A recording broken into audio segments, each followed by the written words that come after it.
Okay, here's another basic math problem, but many people get this wrong. The problem is 10 minus 2 parentheses 3 divided by 3 times 2, which is the correct answer. There are three options, option A 16, B 6 and C 10. If you think you know the answer, go ahead and put your answer in the comment section, and I'm going to solve this problem now.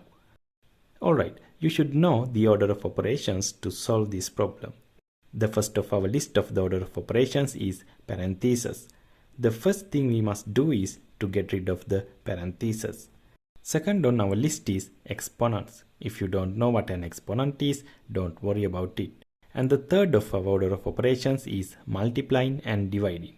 And after you multiply and divide, fourth order of operation is adding and subtracting. And if you have any problem memorizing this, think of the word PEMDAS. PEMDAS, that is the first letter of all steps. P parentheses, E exponents, M multiply, D divide, A add and S subtract.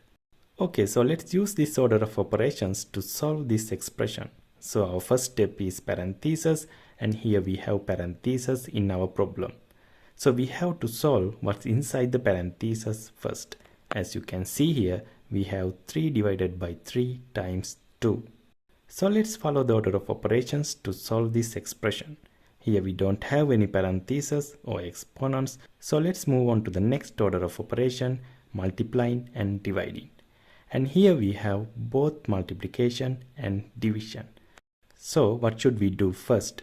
Are we going to do the multiplication first, or are we going to do the division first? This is very important. When you have this kind of situation, you should start from the left and go to the right. So let's start from the left and go to the right. The first we have the division, so we have to divide first. 3 divided by 3 is equal to 1. And then multiplication. 1 times 2 is equal to 2. And the rest of the expression stays the same. Here we know parentheses mean multiplication, so we multiply here. Alright, so we are looking at the first order of operation. So let's move on to the next one, exponents. There are no exponents in this expression, so we can move on to the next order of operations, multiplying and dividing. Here we have a multiplication, 2 times 2 is equal to 4.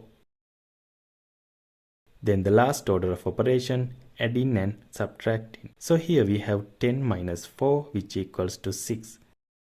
So option B is the correct answer. I hope this gave you a better idea of the order of operations, and if you enjoyed this content, give this a like and subscribe for more videos.